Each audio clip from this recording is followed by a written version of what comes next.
நம்ம நிறைய நேரத்தில் ஆண்டவர் எனக்கு பாடுகளை தந்திருக்கிறார். அது யார மாதிரி பாடுகள் அப்படின்னு சொன்னா, யோபு மாதிரி நான் பாட நினைக்கிறேன். யார மாதிரி? உண்மையிலே யோபு மாதிரி பாட அனுபவிச்சா நம்ம யாருமே இந்த உலகத்தில் உயிரோட இருந்துக்கிடவே மாட்டோம். ஒரே நாள்ல பிறந்து வளர்ந்து வாலிபர்களாக்கப்பட்ட பிள்ளைங்க ஒரே நாள்ல மொத்த பிள்ளைகளும் ஒரு வீட்டில் குடியிருக்கும் போது காத்து அடிச்சு அந்த வீடு அந்த பிள்ளைங்க மேல விழுந்து ஒரு நாளில் மொத்த பிள்ளைகளையும் பணத்தை கூட பார்க்க முடியாத அளவுக்கு அந்த பிள்ளைங்க மரிச்சு போகும். ஒரே நாளில் தன்னுடைய ஆட்டு மந்தைகள் மாட்டு மந்தைகள் தன்னுடைய ஆஸ்தி எல்லாம் அழிக்கப்படுகிறது. ஒன்னு. ஆனா ஒருத்தர் மட்டும் தப்பிக்கிறாங்க பாருங்க. ஒருத்தர் மட்டும். ஏன் அந்த ஒருத்தரை தப்புவிக்க பண்ணின ஆண்டவரால மற்ற யாரையும் தப்புவிக்க பண்ண முடியாது. அது பத்தாக்குறைக்கு கடைசியில இவ்வளவு சோதனைய பிசாசு கொடுத்ததுக்கு அப்புறம் ஆண்டவருக்கு முன்னாடி போய் நின்று என்ன சொல்றான் அப்படின்னு சொன்னா, சரீரத்திற்கு பதிலாக சரீரத்தையும் ஜீவனுக்கு பதிலாக ஜீவனை அப்படின்னா எல்லாமே போயிடுச்சு. கடைசியில இப்ப இருக்கிறது என்ன அப்படின்னா, சரீரத்துல கொஞ்சம் பலன் இருக்குது, உயிர் இருக்குது. இப்ப பிசாசு அதுக்கு போராடும். நம்ம வாழ்க்கையில எது போனாலும் ஓரளவு சமாளிச்சிடலாம். ஆனா எத்தனை கோடி ரூபாய் நமக்கு இருந்தாலும் இந்த சரீரத்துல நம்ம பலவீனம் அடைகிறோம் பாருங்களேன். சரீரம் நமக்கு கோஆபரேட் பண்ணலைன்னா நிறைய பேரால தாங்கிக்கவே முடியாது. அப்ப ஆண்டவர் என்ன சொல்றாரு அப்படின்னு சொன்னா, நீ ஜீவனை எடுத்தா கூட எனக்கு பரவாயில்ல, நான் சொர்க்கத்துல அவனை கொண்டு போய் வச்சிருவேன். ஆனா இந்த ஜனத்துக்கு முன்னாடி என் பிள்ளைய திரும்பவும் நான் ஆசீர்வதிக்க வேண்டிய அவசியம் உண்டு. அதனால நீ அவனுடைய சரீரத்தை தொட்டுக்கோ அப்படின்னு உரிமையை கர்த்தர் கொடுத்துட்டார். சரீரத்தை தொட்டுக்கோன்னு அது பிசாசுக்கும் ஆண்டவருக்கும் உள்ள ஒரு பெரிய போட்டி. ஒரு மனுஷனை வச்சு இவன் உமக்கு நிக்கிறானா பார்த்துடலாம் அப்படின்னு அவன் கூடுமான வரையிலையும் தெரிந்து கொள்ளப்பட்டவர்களை வஞ்சிக்கிறவன் பிசாசு. விட்டுருப்பானா? அவனுடைய உச்சம் தலை தொடங்கி உள்ளங்கால் வரைக்கும் என்ன வந்துச்சாமா? பரு வந்துச்சாமா. நமக்கு நிறைய பேருக்கு சூடு அதிகமாச்சுன்னா இந்த நெட்டியில கன்னத்துல பின்னாடி காலில் இங்கெல்லாம் கொப்பளம் வரும் பாருங்களேன். இந்த கொப்பளம் வந்துச்சு அப்படின்னா உட்கார முடியாது, எந்திரிக்க முடியாது, வலிக்கும். அந்த கொப்பளம் உடஞ்சி அந்த சீலெல்லாம் ஊற்றி ஆறுற வரைக்கும் அதனுடைய வலி தாங்கவே முடியாது. ஆனா யோபுக்கு எப்படி கொப்பளம் வந்துச்சாமா? உச்சம் தலை தொடங்கி எப்படி இருக்கும்? வலி தாங்க முடியாம ஒரு ஓடு அந்த ஓடை எடுத்து நம்ம லைட்டா கை வச்சு சொறிவாங்க. சில புண்ணுகள் இருந்தா சொறிவாங்க. ஆனா தப்பி தவறி அந்த சொறிலான்னு தோணும் சிலருக்கு. தப்பி தவறி அந்த புண்ணுல நகம் ஏதாவது பட்டுச்சுன்னா அப்ப வலிக்கும் பாருங்க. சைடுல நம்ம சுரண்டிக்கலாம் அப்படின்னு தோணும். ஆனா புண்ணுக்குள்ள சுரண்டலான்னு தோணாது. ஆனா இவன் வலி தாங்க முடியாம ஒரு ஓட்டை எடுத்து தன்னுடைய சரீரத்துல என்ன பண்ணானோ சொரிஞ்சிட்டே இருக்கிறான். அப்போ அவனுக்கு நேரிட்ட இந்த சோதனைய அவங்க ஃப்ரெண்ட்ஸ் கேள்விப்பட்டு, சரி இவனை பார்க்க போலாம், இவனுக்கு ஆறுதல் சொல்லலாம் அப்படின்னு ஒவ்வொருத்தரும் ஒவ்வொரு ஊர்ல இருந்து இறங்குறாங்க. இறங்கி முதல்ல யோபுவை பார்க்கும்போது அவன் உரு தெரியாம இருந்தான். உரு தெரியாம. அப்ப நான் நம்புறேன், ஒரு நாள் தன்னுடைய பாதத்தை நெய்யினால கழுவினவன். அந்த வேலை அவனுக்கு இங்க வேலைக்காரன், இங்க வேலைக்காரன், இங்க வேலைக்காரன். அவ்வளவு செல்வ செழிப்பா இருந்த இந்த மனுஷன் ஒரே நாளில் இப்படி ஆகி இப்போ உரு கொலைஞ்சு போய் உடம்பு மெலிஞ்சு அடையாளமே கண்டுபிடிக்க முடியாத அளவுக்கு அவனுடைய ஃப்ரெண்ட்ஸ் உட்கார்ந்து முன்னாடி அவனை பார்த்து அவனுடைய துக்கம் மகா கொடிய துக்கம்னு அறிஞ்சு ஒருத்தரும் ஒரு வார்த்தை அப்படின்னா நல்லா இருக்கியாடா அப்படின்னு கூட கேட்கிற அளவுக்கு யார் இல்லை. அதுவும் ஒரு நாள் இல்ல, 7 நாள் ஒரு வார்த்தை கூட ஒருத்தன் பேசலையாம். எப்படி இவனை ஆறுதல் படுத்துவோம்? எப்படி இவனை தேற்றுவோம்? எப்படி இவனுக்கு பதில் சொல்லுவோம்? என்ன சொல்றது? நீ ஜெபம் பண்ணலன்னு சொல்றதா? நீ தப்பு பண்றேன்னு சொல்றதா? ஏன்னா அவங்களுக்கும் தெரியும், யோபு உத்தமனும் சன்மார்க்கனும் தேவனுக்கு பயந்து பொல்லாப்புக்கு விலகிறவன் அவனை போல ஒருத்தனும் இல்லை. ஏதோ ஒரு பாவின்னா ஈஸியா சொல்லியிருக்கலாம், நீ செஞ்ச தப்பு உனக்கு இது தண்டனையா இருக்குது, நீ ஜெபம் பண்ணு, மன்னிப்பு கேளு அப்படின்னு சொல்லலாம். இப்ப அதுவும் அவனுக்கு சொல்றதுக்கு வழி இல்லை. 7 நாட்கள் அளவும் ஒரு வார்த்தை கூட பேசாம உட்கார்ந்துருக்காங்க. அவ்வளவு மகா கொடிய துக்கம். ஆனா நான் நம்புறேன், அவை அனைத்திலும் யோபு தன் உதடுகளினால் பாவம் செய்யவே இல்லை. ஹல்லேலூயா. நம்பர் 1, முதலாவதாக ஒரு தேவனுடைய பிள்ளை பாடுகள் அனுபவிக்கும் போது, கர்த்தர் உங்களை இக்காலத்து பாடுகளுக்குள்ள அனுப்பும் போது, இல்லைன்னா நினைச்சிராத ஒரு பாடுகள் உங்களுக்குள்ள வரும்போது, நீங்க முதல்ல நினைக்க வேண்டியது, நான் நினைச்சிராத ஒரு மகிமையை கர்த்தர் எனக்கு தரப்போறாரு. ஆமென். நான் எப்படி நினைச்சிருக்காத ஒரு பாடுகள் எனக்கு வந்துச்சோ, அதே போல நான் நினைக்காத ஒரு மகிமை எனக்கு கிடைக்க போகுது. 2வது, நான் நினைத்திராத ஒரு பாடுகள் என் வாழ்க்கையிலே வரும்போது எனக்கு ஒரு கிருபை கர்த்தர் தரணும். நான் அமைதியாய் மௌனமாய் கர்த்தர் சமூகத்திலே அமர்ந்திருக்கக்கூடிய ஒரு கிருபை. யோபு தன் உதடுகளினால் பாவம் செய்யாமல். ஹல்லேலூயா. பக்கத்தில் இருக்கிற கையை பிடிச்சு சொல்லுங்க, உங்களுக்கு பாடுகள், நினைத்திராத பாடுகள் வரும்போது, எதிர்பார்க்காத பாடுகள் வரும்போது, உங்களுக்கு தேவையான ஒரு குணம் அமைதி. சொல்லுங்க, என்ன வேணுமாமா? இஸ்ரவேல் ஜனங்களை மாதிரி பேசிடக்கூடாது. இஸ்ரவேல் ஜனங்களை மாதிரி கத்திரக்கூடாது. இஸ்ரவேல் ஜனங்களை மாதிரி வாய் தவறி ஒரு வார்த்தையை சொல்லிடக்கூடாது.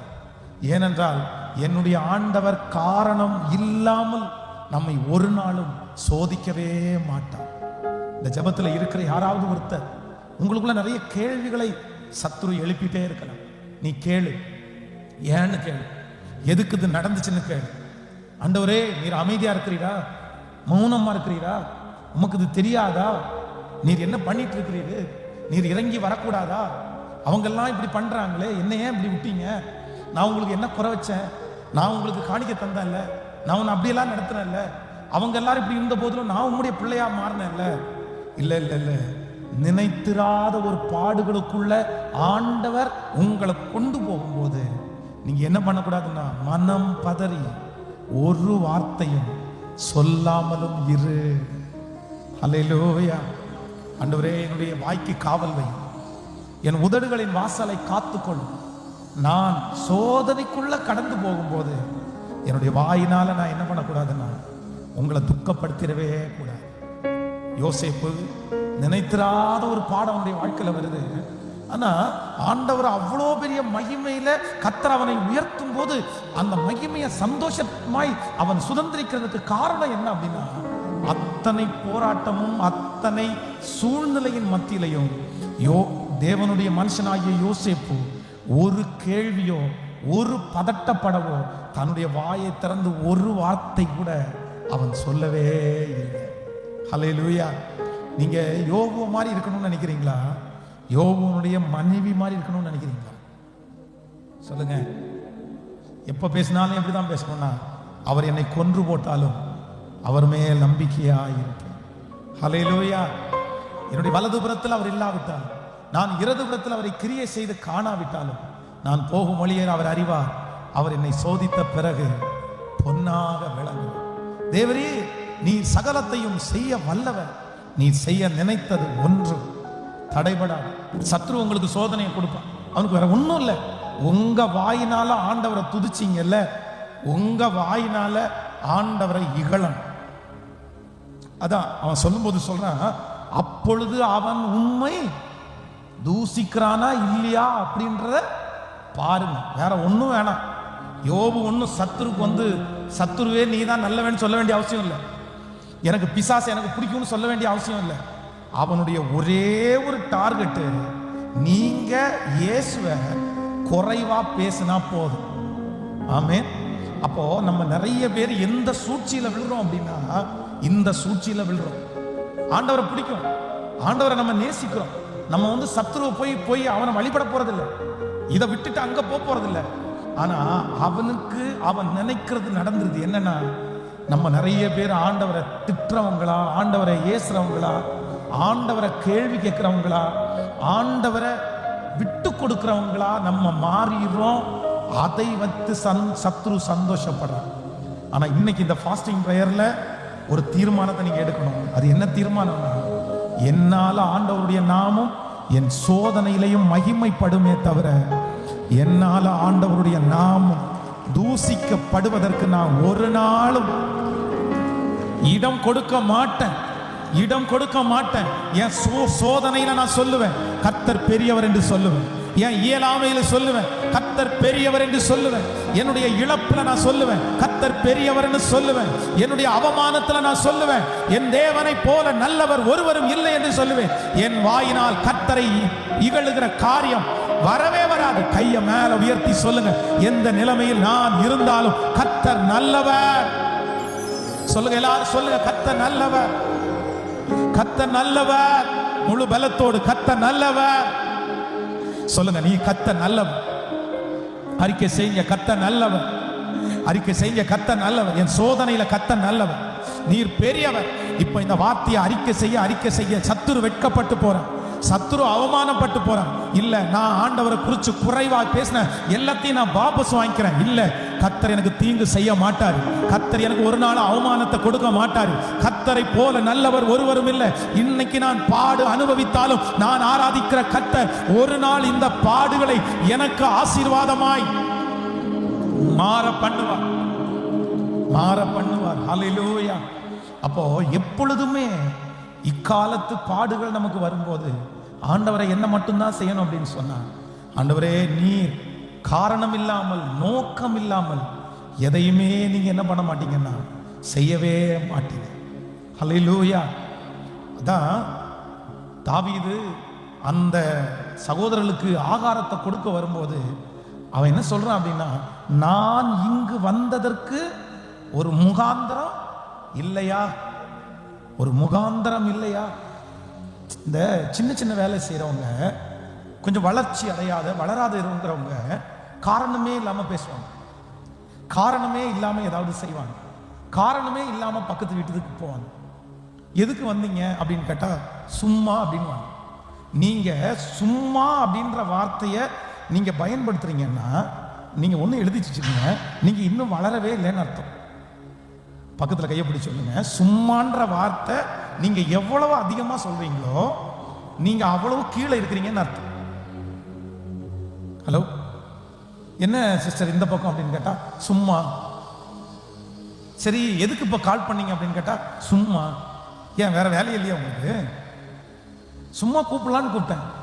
எதுக்கு இந்த பக்கம் சும்மா போலான்னு போனேன். இல்ல இல்ல இல்ல அப்படின்னா நீங்க உங்களுடைய வாழ்க்கையை இன்னும் நீங்க ஸ்டாண்டர்டா கொண்டு வரவே இல்லை. நான் உங்களை குற்றப்படுத்தல.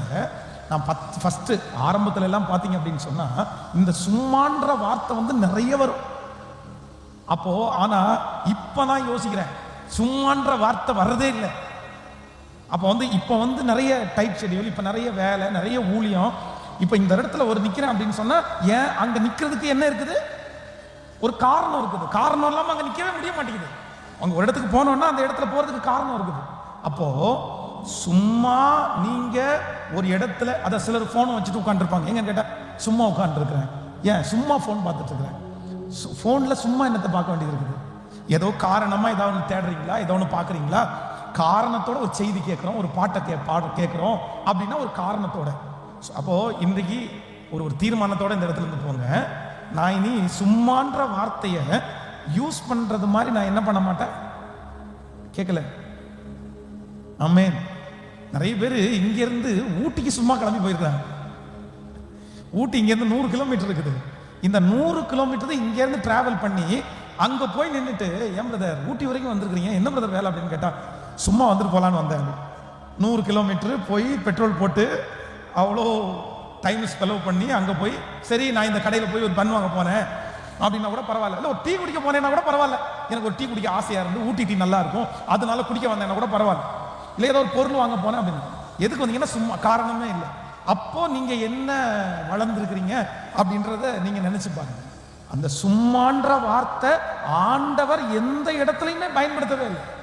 ஆண்டவர் எந்த இடத்துல நின்னாரோ, எந்த இடத்துல உட்கார்ந்தாரோ, எந்த இடத்துல நடந்தாரோ, எந்த இடத்துல பேசினாரோ, அங்கெல்லாம் ஒரு காரணத்தோடு, அங்கெல்லாம் ஒரு வேலையோடு தான் ஆண்டவர் இருந்தாரே தவிர ஆண்டவர் சும்மா எந்த இடத்திலையும் இருக்கவே இல்லை. அவருடைய பிள்ளைகளாகிய நீங்களும் சும்மா இருக்கிறத ஆண்டவர் விரும்பல. நம்ம காரணம் இல்லாம, நோக்கம் இல்லாம எங்கேயும் போகக்கூடாது, எங்கேயும் உட்காரக்கூடாது, எங்கேயும் பேசவும் கூடாது.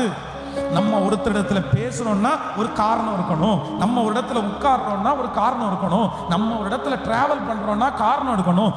அதுதான் ஆண்டவருடைய பிள்ளைகள். அதான் தாவீதை பார்த்து அவங்க எல்லாரும் நீங்க சும்மா வந்தா அப்படின்னு சொன்னாலும் தாவீது என்ன சொல்றான் அப்படின்னா, நான் இங்கே வந்ததற்கு ஒரு முகாந்தரம் உண்டு. கர்த்தர் அவனை ஒரு முகாந்தரத்தோட கொண்டு போய் அந்த இடத்துல கோலியாத்தை கர்த்தர் ஜெயிக்க பண்ணுகிறார். அப்போ ரொம்ப கவனமா இருக்க வேண்டியது, எனக்கு பாடுகள் கர்த்தர் அனுமதிக்கும் போது நான் என்னுடைய வாயினால் என்ன பண்ண மாட்டேன்னா, எந்த வார்த்தையும் ஆண்டவரை தூசிக்கவே மாட்டேன். இந்த ஜெபத்துல யாராவது தூசிச்சிங்களா, தயவு செய்து மன்னிப்பு கேளு. ஆண்டவரத்துல பொறுத்துக்குங்க. ஆண்டவரே, நான் இஸ்ரவேல் ஜனங்களை மாதிரி நான் சொல்லிட்டேன், என்னை மன்னிச்சிருங்க. ஆண்டவரை நிறைய நேரத்துல இந்த வார்த்தைகள் ரொம்ப காயப்படுத்தி. நல்லா கவனிச்சுங்க, இந்த சிஸ்டர்ஸ் எல்லாம் நிறைய பேர் இருக்கிறீங்க. உங்க வீட்டில் இப்போ நீங்க மதியானம் ஒரு நல்ல நான்வெஜ்ஜோட கேட்கல, உங்களுடைய கணவனாரோ பிள்ளைகளோ கேட்கல, ஆனா நீங்க அப்படி சாப்பாடு கொடுக்கணும்னு நினைக்கிறீங்க. மனசுல நினைச்சு இருக்கிற டைம்ல வேகமா போய் எல்லாத்தையும் வாங்கிட்டு நீங்க சமைச்சிட்டீங்கன்னு வைங்களேன். ஆனா நீங்க பாடுபட்டது, நீங்க எதுக்காக எதுவுமே தெரியாது, உங்க ஹஸ்பண்டுக்கும் உங்க பிள்ளைகளுக்கும் தெரியாது. வந்த உடனே அவங்களுக்கு சாப்பாட்டுக்கு கொஞ்சம் லேட் ஆகுதுன்றதுக்காக வாய்க்கு வந்ததெல்லாம் பேசிட்டாங்கன்னு வைங்களேன். நீ என்னைக்கு தான் ஒழுங்கா சாப்பாடு கொடுத்த, நீ என்னைக்கு லேட்டு தானே, நீ என்னத்தை வச்ச, நீ என்னத்தை பண்ணுன அப்படின்னு நிறைய பேசிட்டாங்க. இப்போ நீங்க அடுத்த உடனே சாப்பாடு ரெடி ஆச்சு, உட்கார்றீங்க. நீங்க எத்தனை பேர் அந்த சாப்பாட்டை சந்தோஷமா கொடுப்பீங்க? ஆமா, தின்னு தின்னு தொலை. இத்தனையும் உங்ககிட்ட பேச்சு வாங்கணும் பாரு. நான் யாருக்காக ஓடி போனேன்?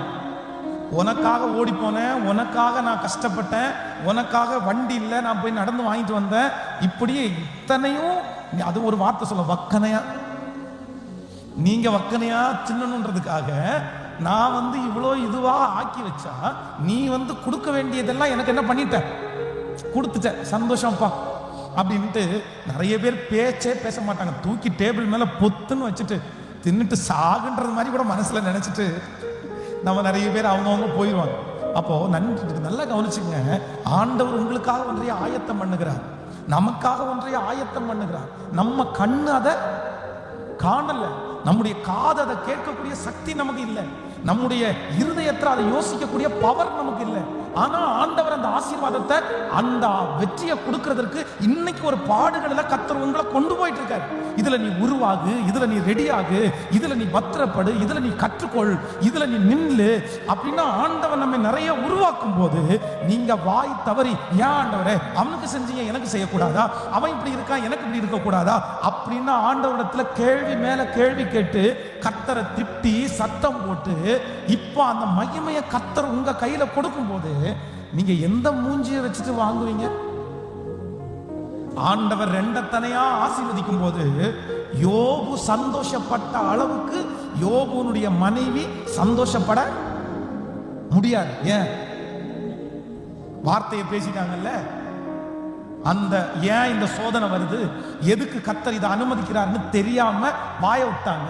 வாயை விட்டதுக்கு அப்புறம் இப்ப ஆண்டவர் 2 மடங்கான ஆசீர்வாதத்தை கொடுக்கிறதுக்காக தான் இந்த பாதையில என்ன அனுமதிச்சாருன்னு இப்பதான் அவங்களுக்கு தெரியுது. இப்ப தெரிஞ்சு என்ன பண்ண முடியும்? அதனால ஆண்டவர் கொடுக்க போகிற அந்த மகிமையை சந்தோஷத்தோட நீங்க வரவேற்பதற்கு, நீங்க மகிழ்ச்சி அடைவதற்கு, நீங்க உங்க வாய் தவறி பாடுகள் மத்தியில நீங்க என்ன பண்ணிடக்கூடாதுன்னா, ஆண்டவரே நான் அமர்ந்திருந்து நீரே தேவன் என்று அறியக்கூடிய ஒரு கிருபை தாரும், நான் எதையும் பேசாமல் மௌனமா நான் இருப்பேன். அந்த அந்த இக்காலத்து பாடுகள் வரும்போது நான் என்ன சொல்லுவேன் அப்படின்னு சொன்னா, கர்த்தர் பெரியவர். ஹல்லேலூயா! எத்தனை பேர் ஆமோதிக்கிறீங்க? ரொம்ப அழகான ஒரு பாடல் இருக்குது, கர்த்தர் பெரியவர், கர்த்தர் பெரியவர், அவர் நமது தேவனுடைய நகரத்திலும் அவர் தமது பரிசுத்த பர்வதத்திலும் துதிக்கப்படத்தக்கவர். மிகவும் துதிக்கப்படத்தக்கவர், கர்த்தர் பெரியவர், கர்த்தர் பெரியவர். ஆமென் சொல்லுங்க பார்க்கலாம். ரொம்ப அழகான பாடல். அப்போ ஆண்டவர் சொல்றார், இக்காலத்து பாடுகள் இனி உங்களுக்கு வெளியப்பட போகும் மகிமைக்கு ஒப்பிடத்தக்கது. சொல்லுங்க பார்க்கலாம், எல்லாரும் சொல்லுங்க. இக்காலத்து பாடுகள் இனி எனக்கு வெளிப்பட போகும் மகிமைக்கு சொல்லுங்க ஒப்பிடத்தக்கது, ஒப்பிடத்தக்கது அல்ல. அதனால நான் நலமானதையும் பேசாமல் அமைதியாயிருப்பேன். சோதனைக்குள்ள கடந்து போகும்போது கர்த்தர் இக்காலத்துல எனக்கு பாடுகளை அனுமதிக்கும் போது என் வாயிலிருந்து ஒரே ஒரு வார்த்தை மட்டும்தான் வரும், கர்த்தர் பெரியவர், கர்த்தர் பெரியவர், மிகவும் துதிக்கப்படத்தக்க. இது மகாராஜாவின் நகரம், இது மகாராஜாவின் நகரம். உங்க பிள்ளைகளுடைய காயங்களை ஆற்ற வாருங்க ஆண்டவரே. உங்க பிள்ளைகளுடைய ஜெப குறிப்புகளை கேட்கிறதற்கு வாருங்க ஆண்டவரே. இந்த சத்தத்தை தூரத்திலிருந்து கேட்டுக்கொண்டு ஜெப குறிப்போட இருக்கிற ஒவ்வொரு ஜெப குறிப்பையும் ஏற்றுக்கொள்வதற்கு மகாராஜா உங்களுக்குன்னு பூஜை பண்றதுக்கு, உங்களை ஆராதிக்கிறதுக்கு, உங்களுக்கு நன்றி சொல்வதற்கு கர்த்தர் பெரியவர் என்ற வார்த்தையை இப்பொழுது எவ்வளவு பலத்தோட சொன்னாலும் சந்தோஷத்தோட சொல்றதுக்கு ஒரு நாள் இந்த ஜெப குறிப்பை சுமந்து வந்திருக்கிற ஒவ்வொரு பிள்ளைகளும் கர்த்தர் பெரியவர்னு சொல்ற ஒரு நாள் வரட்டும்.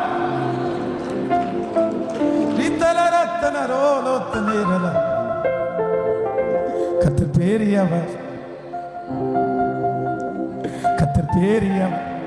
இப்ப அழுதுட்டே சொல்றோம், ஏன்னா கர்த்தர் பெரியவர்னு சொல்றோம். ஆனா எங்க சூழ்நிலை ரொம்ப பெருசா தெரியுது எங்களுக்கு. எங்க தேவை எங்களுக்கு முன்னாடி ரொம்ப பெருசா தெரியுது. எங்களுடைய வேலை எங்களுக்கு முன்னாடி பெருசா தெரியுது. கர்த்தர் பெரியவர்,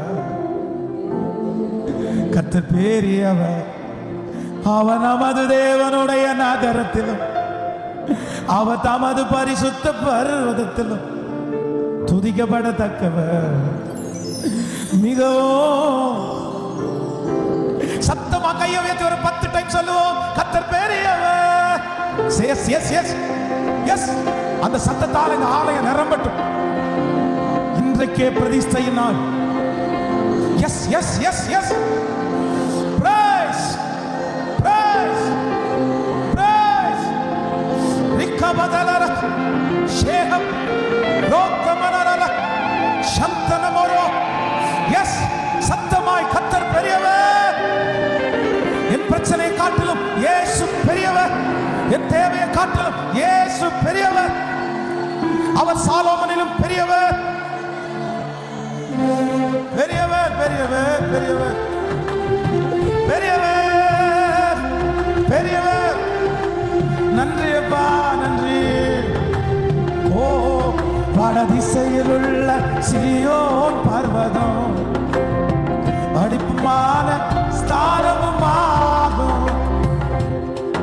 இதுவே மகாராஜாவின் நகரம், இதுவே மகாராஜாவின் நகரம், இதுவே மகாராஜாவின் நகரம், இதுவே மகாராஜாவின் நகரம். இதன் அரண்மனைகளில் உயர்ந்த, இதன் அரண்மனைகளில் உயர்ந்த. கைய மேல தட்டி கர்த்தர் பெரியவர், பெரியவர், கர்த்தர் பெரியவர். தொண்டை கற்றவர்கள், தொண்டை கற்றவர்கள் சத்தமா எஸ் எஸ். கர்த்தருடைய ஒரு பெரிய ஹீலிங், அவருடைய ஒரு பெரிய அற்புதம் உங்களுக்குள்ள கடந்து வர்றதை நான் பார்க்கிறேன்.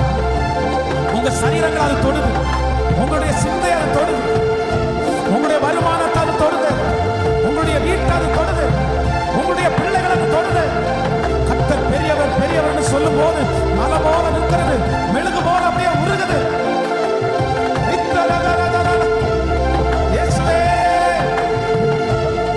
நன்றி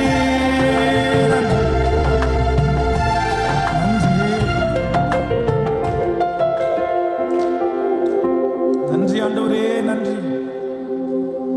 உங்க பிரசன்னம் எங்களை வழி நடத்துகிறதற்காக நன்றி. இந்த ஜெபத்தில் இருக்கிற ஒவ்வொரு பிள்ளைகளையும் மனதார நான் ஆசீர்வதிக்கிறேன். இந்த இடத்துல ஒன்னே ஒண்ணு, இது மகாராஜாவின் நகரம். இங்க ஒரு அரண்மனை இருக்குது. அந்த அரண்மனையில ராஜாதி ராஜா உலாவிக் கொண்டே இருக்கிறார். இந்த அரண்மனையில பிரியப்படத்தக்கவர் ஒருத்தர் இருக்கிறார். வருகிற மாதம் அந்த 10ஆம் தேதி இந்த மகா பெரிய அரண்மனையில உம்முடைய வாசஸ்தலம் ஸ்தாபிக்கப்பட்டதை எங்க கண்கள் காண போகிறதற்காய் இந்த இடத்தை தேடி லட்சங்கள் வரப்போகிறதற்காக, லட்சக்கணக்கான ஜனங்கள் வரப்போகிறதற்காக. Thank you Jesus. 11ஆம் தேதி இந்த முழு கோயம்புத்தூர் பட்டணத்திற்காகவும் திறப்புல நிக்கிறதுக்கு ஒரு நாள். நன்றி ஆண்டவரே.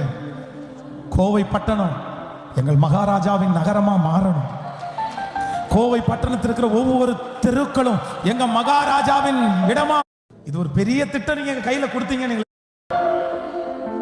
எங்களால ஒண்ணும் முடியாது, எங்களால ஒண்ணும் கூடாது. உங்களால தான் எல்லாம் முடியும் ஆண்டவரே, உங்களால தான் எல்லாம் முடியும் ஆண்டவரே. இந்த திருச்சபைக்காய் கொடுத்து கொண்டிருக்கிற, உழைத்து கொண்டே இருக்கிற ஒவ்வொரு பிள்ளைகளையும் ஆசீர்வதிக்கிறேன். உங்களை 1000 மடங்கு ஆசீர்வதிங்க ஆண்டவரே. அவங்கள நல்லா வைங்க ஆண்டவரே. அவங்க வாழ்ந்திருக்கட்டும் ஆண்டவரே, அவங்க வாழ்ந்திருக்கட்டும். ஆன்லைன்ல இருக்கிற ஒவ்வொரு பிள்ளைகளையும் நான் ஆசீர்வதிக்கிறேன். இந்த ஜெபத்திற்கெல்லாம் பதில் தார். இயேசுவின் மூலம் ஜெபம் எடுக்கிறோம் நல்ல பிதாவே.